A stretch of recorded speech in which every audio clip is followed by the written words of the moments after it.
A igreja, com a graça e a paz do Senhor Jesus. Deus abençoe cada um de vocês. Estou muito feliz de estar aqui novamente com a minha família. Amém. De São Desidério. Amém. Os queridos irmãos, a palavra de hoje vai falar daquilo que vai acontecer nos próximos anos. Eu convido os irmãos a abrirem as Bíblias comigo no livro de Apocalipse, capítulo 6. É um tema sobre o qual temos insistido várias vezes dentro do ministério e bastante apropriado para esta ocasião, posto que aqui, pessoalmente, pelo menos, não me lembro de ter tido a oportunidade de compartilhar com os irmãos.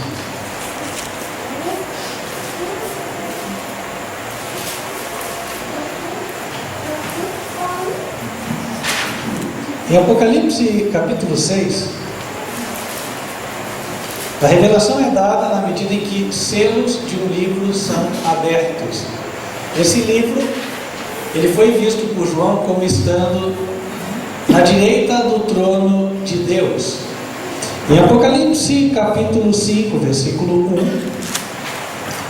o profeta diz: "E vi na destra do que estava assentado sobre o trono um livro escrito por dentro e por fora, selado com 7 selos."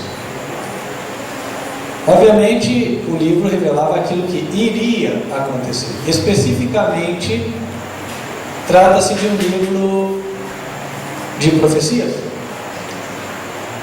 No livro de Daniel, capítulo 12,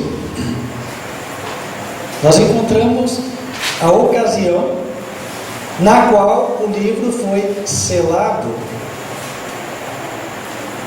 Daniel 12, versículo 4 diz: "Depois de Daniel ter recebido várias profecias, recebeu a ordem: e tu, Daniel, fecha estas palavras e sela este livro até o fim do tempo. Muitos correrão de uma parte para outra e a ciência se multiplicará." No tempo do fim, o livro seria aberto, mas não todo ele de uma vez. O livro foi visto como selado com 7 selos. Então, na medida que cada selo fosse sendo aberto, seria possível ver uma parte da mensagem. Em Apocalipse 5, no versículo 1 ainda, vê-se que o livro estava escrito por dentro e por fora. Eu não sei se isso já aconteceu com vocês, mas já aconteceu comigo de eu ter só uma folhinha de papel e precisar escrever muita coisa. Então, escrevia de um lado, depois falava: sobrou uma parte branca aqui. Escrevia, aí acabava o papel, virava do outro lado, escrevia. A ideia de você escrever o papel por dentro e por fora mostra que você aproveitou ao máximo aquele espaço. Tinha muita coisa para escrever, mas o espaço não era suficiente, não é assim? E ao se falar de um livro que apresenta profecias, quer dizer que dentro do espaço limitado de tempo ia acontecer muita coisa. Portanto, o livro selado por dentro e por fora representa que ocorrerão muitas coisas, porém em não muito tempo, em pouco tempo. Os eventos finais serão muitos, mas serão rápidos. Especificamente, quando nós começamos a estudar os selos, é inegável que estamos no tempo do terceiro. Eu convido vocês para lerem juntamente comigo este relato. Apocalipse capítulo 6, versículo 5. "E havendo aberto o terceiro selo, ouvi o terceiro animal dizendo: vem! E olhei, e eis um cavalo preto, e o que sobre ele estava assentado tinha uma balança na mão. que o cavalo preto representa? A Bíblia, em Isaías, capítulo 63, nos dá a entender o significado do símbolo, o cavalo. Ou seja, quando João vê um cavalo, isso representa o quê? Qual é a informação que Deus está entregando?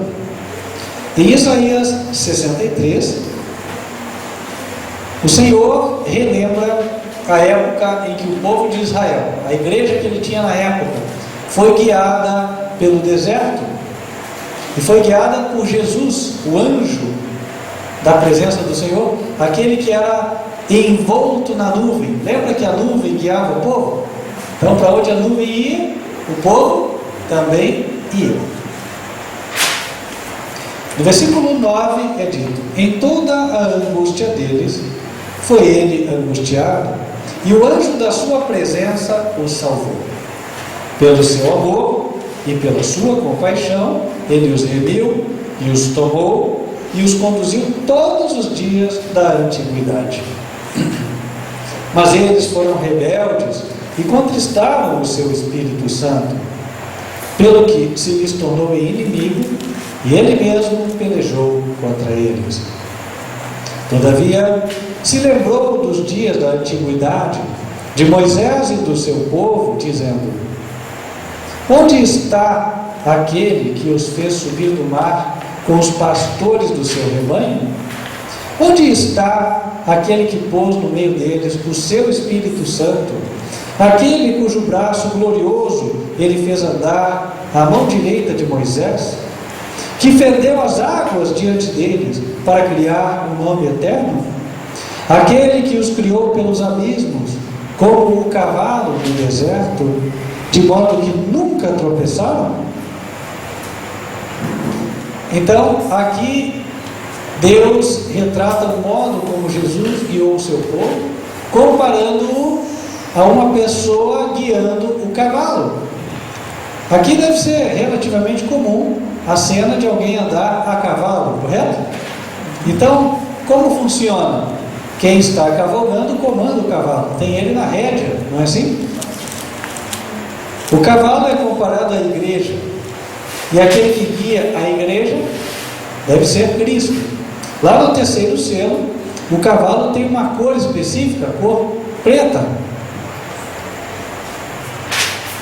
Mas, no contexto da profecia dos selos, nem sempre foi assim.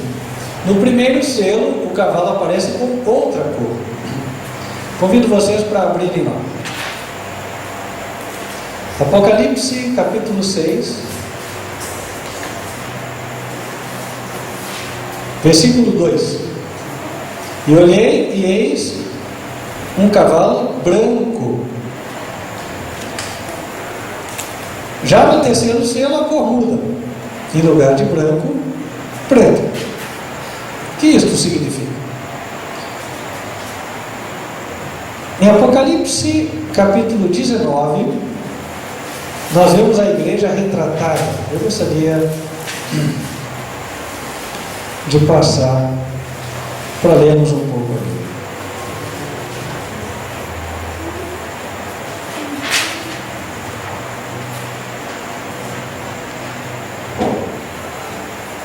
Perdão, não 19, é o capítulo 3. Capítulo 3.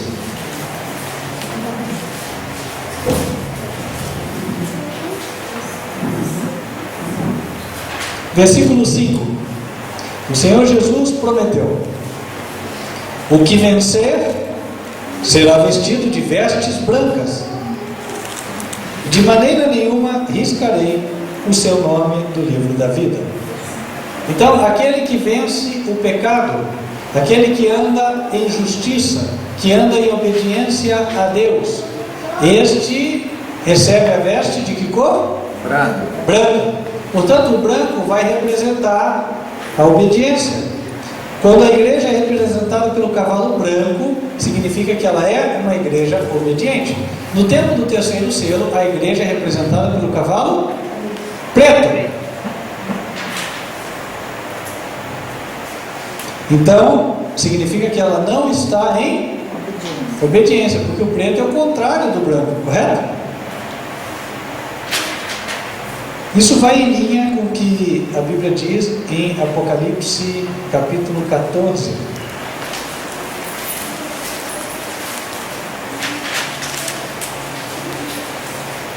Versículo 8. E outro anjo seguiu dizendo: caiu Babilônia. Babilônia vem da palavra Babel, que significa confusão. E Babilônia na Bíblia, eu sei que os irmãos já estudaram a profecia de Apocalipse 17. Babilônia é uma mulher, uma prostituta, não é assim? Uma igreja que não segue a palavra de Deus. Agora a gente pode voltar para Apocalipse capítulo 6. No versículo 5, vamos reler. É dito: e havendo aberto o terceiro selo, ouvi o terceiro animal dizendo: vem. E olhei, e eis um cavalo preto, e o que sobre ele estava assentado tinha uma balança na mão. Jesus ia julgar a igreja. Qual igreja? A igreja que não está obedecendo os mandamentos de Deus.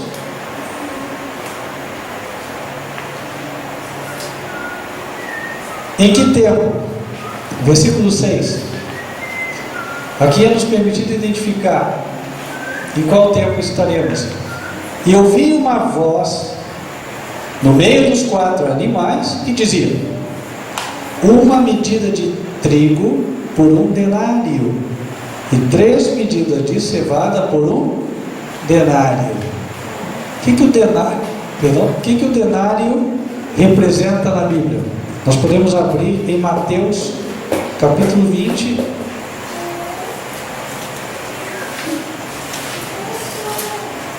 Mateus capítulo 20.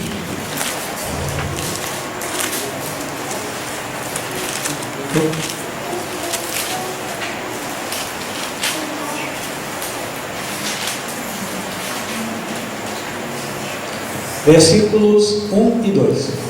Porque o reino dos céus é semelhante a um homem, pai de família, que saiu de madrugada a assalariar trabalhadores para a sua vinha, e ajustando com os trabalhadores a 1 denário por dia, mandou-os para a sua vinha. O denário representava o salário que se pagava por um dia de trabalho, a diária. Eu estava perguntando aqui quanto se paga a diária, parece que varia um pouquinho, às vezes R$60, R$80, é por aí, né? Então, a diária.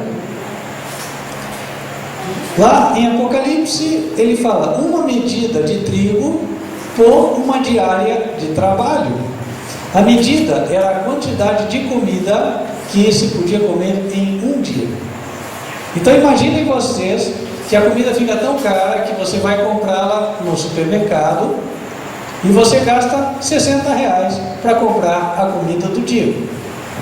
O pão do café da manhã, ou desejo, ou aqui, eu acho que é mais a farinha, o cuscuz, né? Ou farinha de cuscuz, a mandioca, né? Batata doce, enfim. Você vai lá comprar o básico no supermercado, gasta R$60. Quer dizer, trabalha somente para comer.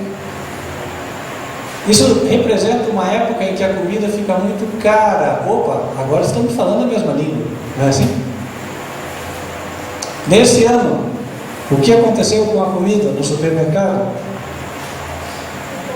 Aumentou tudo. Aumentou tudo, né? Subiu de preço. O óleo subiu. O arroz subiu. Vários produtos subiram de preço. Então nós estamos no tempo do terceiro selo.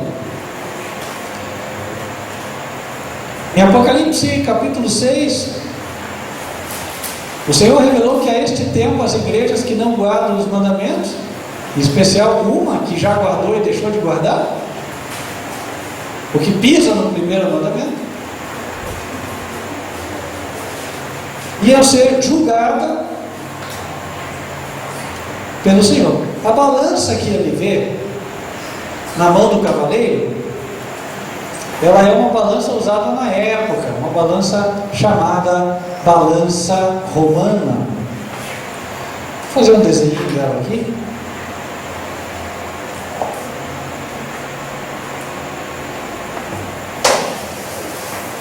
É uma balança que, quando você vai na cidade, se você vê um escritório de advocacia, possivelmente você haverá.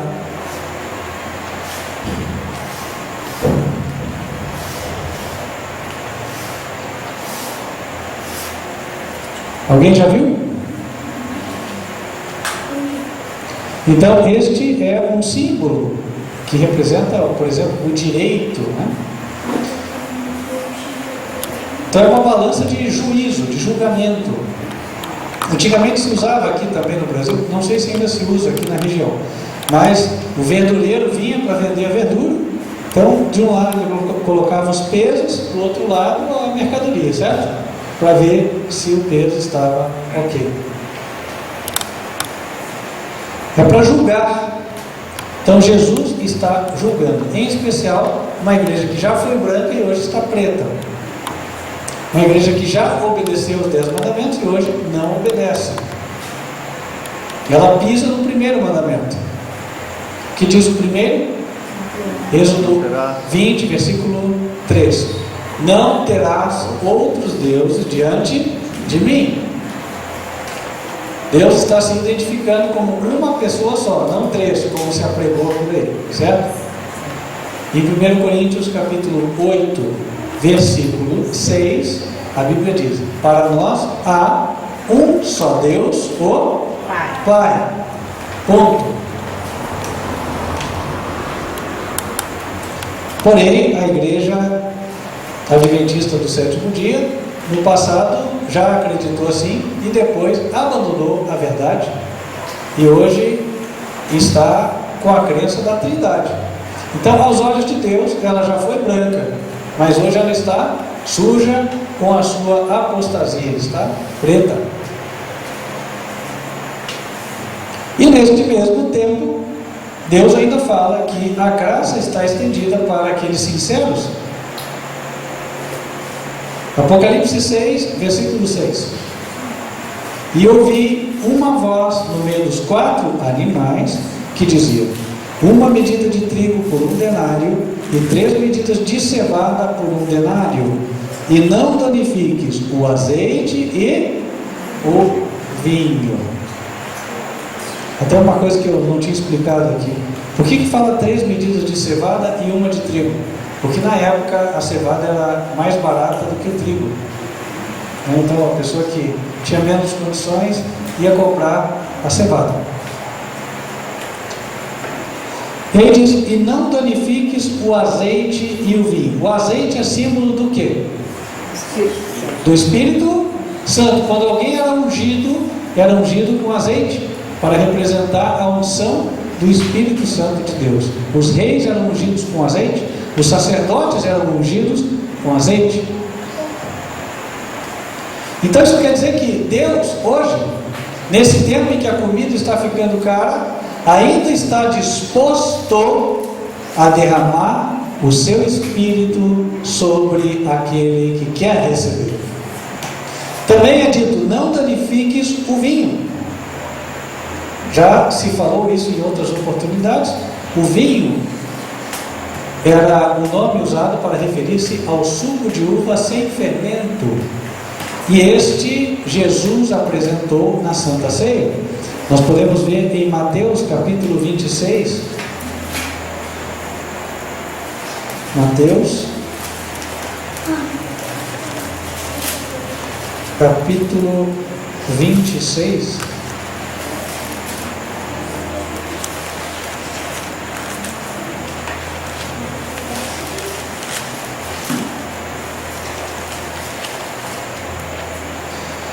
Versículo 27. E tomando o cálice e dando graças, deu-lhe, dizendo: bebei dele todos, porque isto é o meu sangue, o sangue do Novo Testamento, que é derramado por muitos para a remissão dos pecados. O sangue de Cristo é o sangue do concerto, do contrato que Deus fez conosco, das promessas que Ele fez para nós como seus filhos. A promessa de que nós seremos salvos dos nossos pecados e que receberemos a vida eterna e que estaremos para sempre com Ele e com o Senhor Jesus. O sangue da graça, do perdão de Deus ainda está disponível.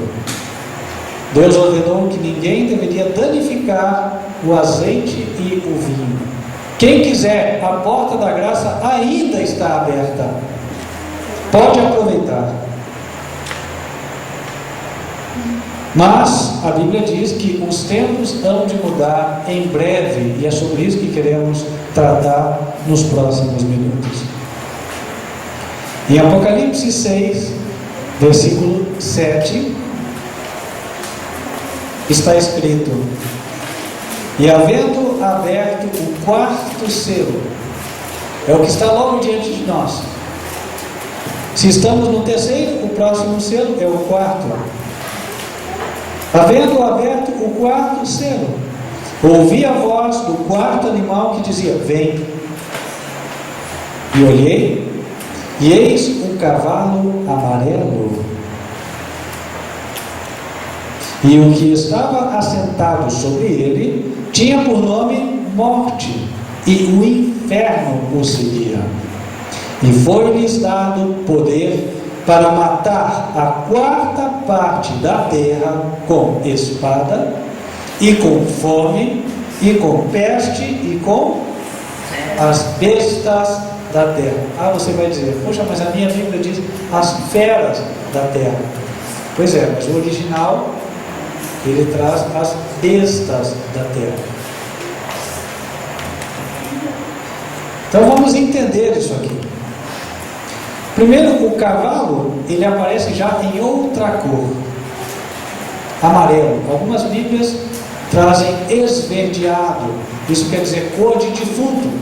Quando você vê o morto no caixão, está lá aquele corpo todo amarelado ou esverdeado. A igreja, o cavalo, estava com cor de morta, morreu espiritualmente. E o que estava assentado sobre a igreja tinha por nome Morte. O cavaleiro é aquele que guia a igreja. Qual é o personagem que estaria guiando esta igreja morta? Esse personagem que teria na testa escrito por nome Morte, e atrás dele vem o inferno. Quem seria ele? Satanás, correto? Satanás é o príncipe da morte, das trevas. E ele está guiando esta igreja, a mesma do terceiro selo, a mesma que um dia guardou os mandamentos e os abandonou, e hoje está em apostasia. Mas ela vai dar um passo adiante. O que ela há de fazer? Aqui é dito que foi dado poder para a igreja e para o seu cavaleiro para matar a quarta parte. Satanás vai receber autorização do céu para usar os membros da igreja caída para perseguirem e matar pessoas. E qual grupo de pessoas é representado por esta quarta parte? Convido os irmãos para abrirem em Números capítulo 28. Números 28.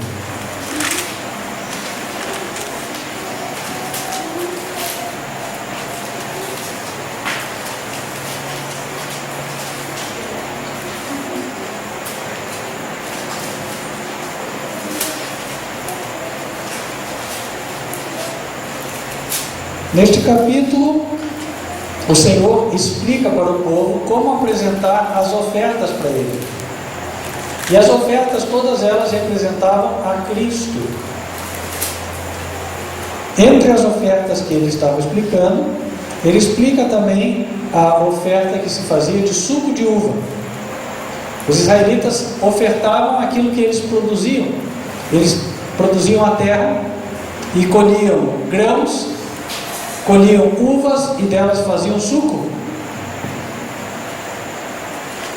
E com os grãos faziam farinha.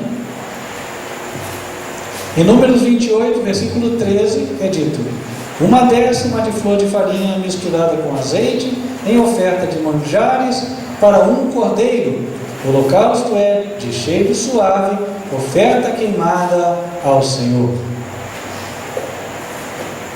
Aqui fala do cordeiro e nós bem sabemos quem ele é, correto? João 1,29. Eis o Cordeiro de Deus que tira o pecado do mundo. O pecado é Cristo, o cordeiro é Cristo, perdão. No verso 14: e as suas libações é o nome da oferta de suco de uva. As suas libações serão a metade de um rim de vinho para um bezerro, e a terça parte de um rim para um carneiro, e agora notem, e a quarta parte de um rim para um cordeiro. Este é o holocausto da lua nova de cada mês, segundo os meses do ano.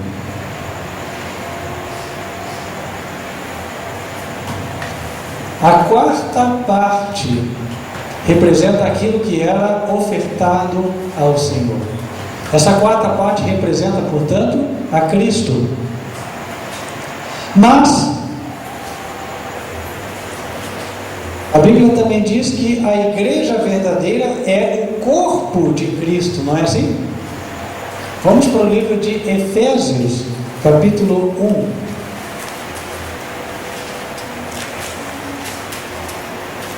Efésios,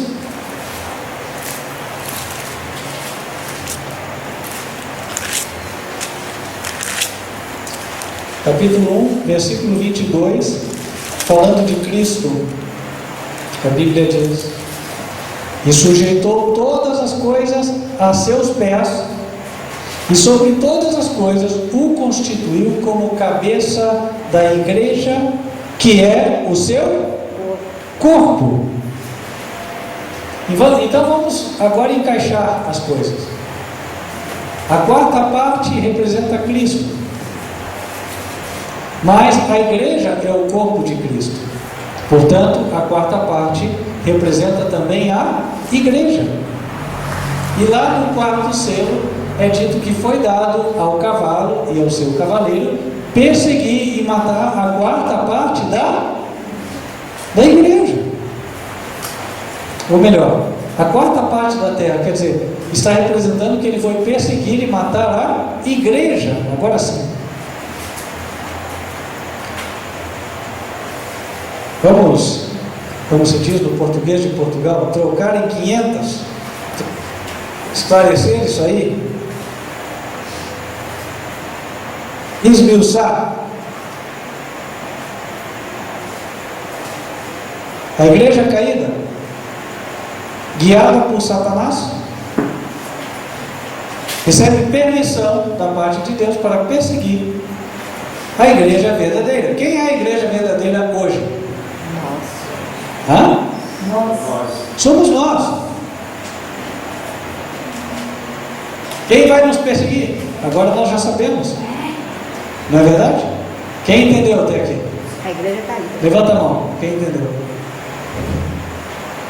Ah, mas são meus antigos irmãos. Ah, mas eu vim daquela igreja. Ah, mas eu conheço fulano que vai na minha casa até hoje. Pois é.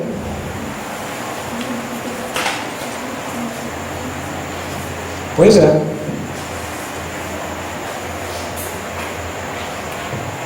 Mas você entendeu a mensagem, não entendeu? Satanás vai usar os membros da igreja caída e os líderes da igreja caída para tentar perseguir e matar, e vai matar alguns de nós. Por isso, em Apocalipse 6, versículo 8, é dito que foi visto aquele cavalo e o cavaleiro, e foi-lhes dado o poder para matar a quarta parte da terra, com espada, com fome, com peste e com as feras, as bestas da terra. Vamos esclarecer isso aí? As bestas da terra quais são? São duas, segundo o Apocalipse. Aliás, bestas da terra. Tem uma besta da terra que é especificamente mencionada no texto de Apocalipse. Tem outras no livro de Daniel. A besta que sobe da terra está em Apocalipse capítulo 13, versículo 11. E vi subir da terra outra besta, e tinha 2 chifres semelhantes aos de um cordeiro, e falava como o dragão, e exerce todo o poder da primeira besta na sua presença, e faz que a terra e os que nela habitam adorem a primeira besta. Versículo 15. E foi-lhe concedido que desse espírito à imagem da besta, para que também a imagem da besta falasse e fizesse que fossem mortos todos os que não adorassem a imagem da besta. Aqui eu posso emendar com a nossa mensagem da sexta-feira, certo? Nós estudamos isso aqui. Vamos lá. Quem é a besta que sobe da terra? Vamos lá, tem 2 bestas. Uma besta que tem 7 cabeças que sobe do mar, certo? Esta besta é aquela que perseguiu os santos no passado. Está lá em Apocalipse 13, verso 7. Tinha poder sobre as nações. E também o verso 4 diz que ela era adorada. A besta que sobe do mar, portanto, é o papado, certo? Depois vem a besta que sobe da terra. Nós estudamos que, de acordo com Apocalipse 17, verso 15, águas representam povos, lugares muito povoados. E a terra, que é a porção seca, representa lugares que não eram muito povoados. Então a besta teria que subir dali. E nós vimos que a besta que, ou seja, a nação, o reino que subiu na época em que o papado perdeu o seu poder e ganhou força no mundo, se tornou a principal das nações, foram os Estados Unidos da América. Surgiram de um lugar que não era muito povoado. Se nós pudéssemos contemplar o mapa mundi aqui, vamos fazer algo muito simplificado. Nós teríamos uma parte que ela vem desde o Canadá,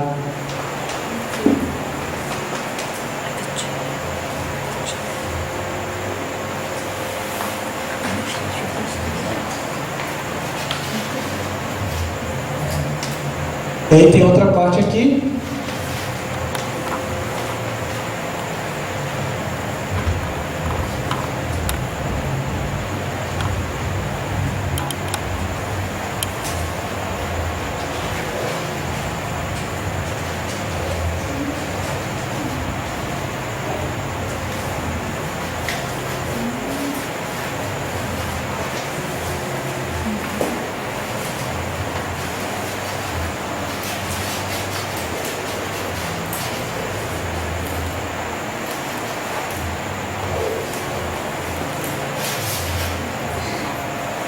simplificando bem, né? Então nós teríamos essa região aqui, onde o Brasil está mais ou menos nessa posição. Aqui estão as Américas, aqui está a Europa, África, Ásia, Oceania. Os lugares que eram muito povoados desde muito tempo são os países mais antigos, correto? Então nós temos a Europa, muito povoada, está aqui.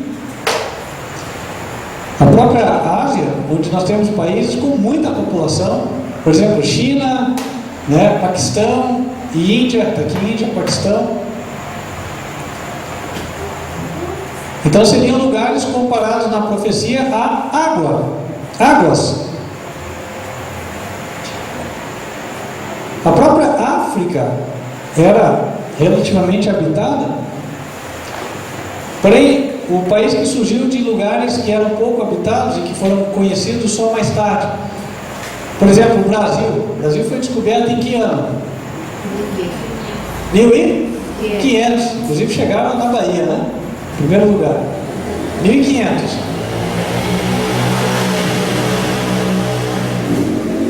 E a América, aqui em cima, foi descoberta pouco antes. Então, esta região não era uma região muito povoada. A Bíblia fala que no quarto selo, a perseguição se dará pelas bestas da terra.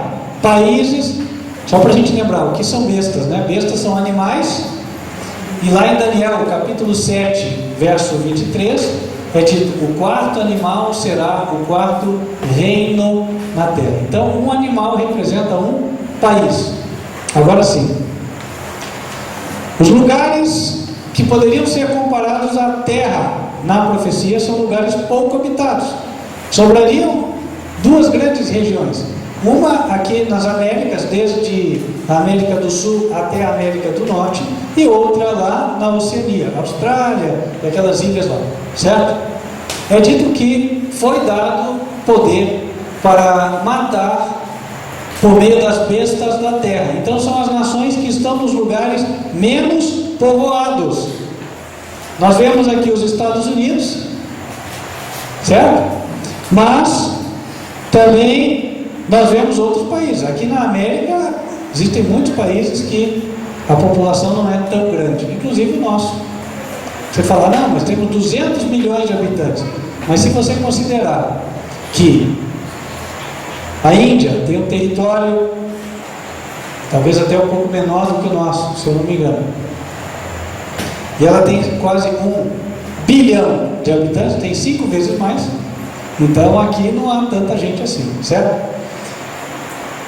Então nós vemos que a perseguição vai vir dessa região aqui, ó, certo? Brasil, Estados Unidos, outros países aqui da região. A perseguição vai vir aqui nas Américas, no tempo do quarto selo.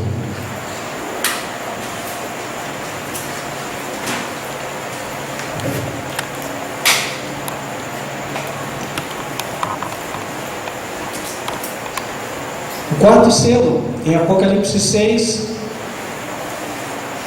versículo 8, ele mostra, portanto, que sofreremos perseguição. Outro detalhe interessante: as igrejas protestantes ou evangélicas, a maior parte delas surgiu onde? Nos Estados Unidos. E as que não surgiram vieram para cá, porque eram perseguidas na Europa, correto? Então, estão aqui. E elas se proliferaram, tanto na América Central quanto no Brasil, aqui na América do Sul também. Então a perseguição vai vir aqui mesmo. É de se esperar. Uma perseguição mais forte. Além disso, vai ser um tempo de guerra, porque Satanás vai receber poder para matar a quarta parte da terra com espada. A espada na Bíblia representa a guerra. Ela era mesmo a arma usada na guerra. Espada, fome, peste e as feras da terra. Agora, como é que nós vamos nos preparar para este tempo? Como é que eu sei que eu vou estar firme, que eu não hei de abandonar a fé?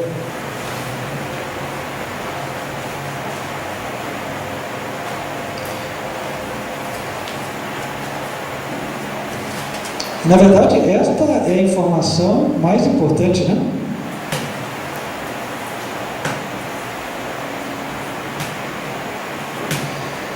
A Bíblia fala muito disso no livro de Ezequiel.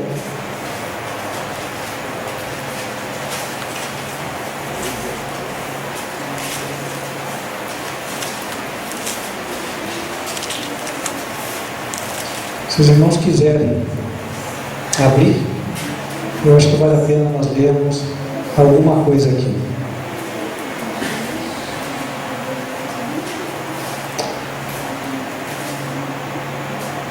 Ezequiel capítulo 14. Quem quiser pode ler em casa, desde o capítulo 1 até o 14. Ele está falando daquilo que nós vamos viver, tá? Mas eu não estou abrindo tudo aqui, até porque há muito texto, e aí é mais fácil cada um meditar em casa. Então leve de tarefa para casa. Mas Ezequiel capítulo 14, eu gostaria de ler algumas coisas.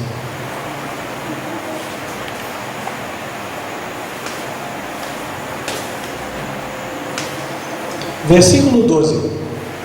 Veio ainda a mim a palavra do Senhor, dizendo: Filho do homem, quando uma terra pecar contra mim, gravemente se rebelando, então estenderei a mão contra ela, e tornarei instável o sustento do pão, e enviarei contra ela fome, e arrancarei dela homens e animais. Ainda que estivessem no meio dela estes 3 homens, Noé, Daniel e Jó, eles, pela sua justiça, livrariam apenas a sua alma, diz o Senhor Jeová. Se eu fizer passar pela terra nocivas alimárias, e elas a assolarem, que fique assolada, e ninguém possa passar por ela por causa das feras, ainda que esses 3 homens estivessem no meio dela, vivo eu, diz o Senhor Jeová, que nem a filhos nem a filhas livrariam, só eles ficariam livres e a terra seria assolada. Ou, se eu trouxer a espada sobre a tal terra e disser: espada, passa pela terra, e eu arrancar dela homens e animais, ainda que aqueles 3 homens estivessem nela, vivo eu, diz o Senhor Jeová, que nem filhos nem filhas livrariam, mas eles só ficariam livres. Ou, se eu derramar e enviar a peste sobre a tal terra, e derramar o meu furor sobre ela com sangue, para arrancar dela homens e animais, ainda que Noé, Daniel e Jó estivessem no meio dela, vivo eu, diz o Senhor Jeová, que nem filho nem filha eles livrariam, mas só livrariam a sua própria alma pela sua justiça. Porque assim diz o Senhor Jeová: quanto mais se eu enviar os meus 4 maus juízos, a espada e a fome e as nocivas alimárias e a peste contra Jerusalém, para arrancar dela homens e animais. Mas eis que alguns estarão nela, que serão levados para fora, assim filhos como filhas. E eis que eles virão a vós, e vereis o seu caminho e os seus feitos, e ficareis consolados do mal que eu trouxe sobre Jerusalém, e de tudo o que trouxe sobre ela.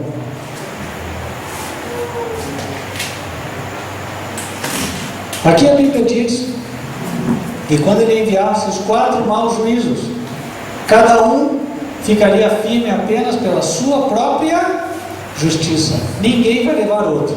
Ah, mas minha esposa é muito consagrada, meu marido é muito consagrado, então eu vou estar seguro. Engana-se quem pensa isso. Cada um vai estar firme por si só.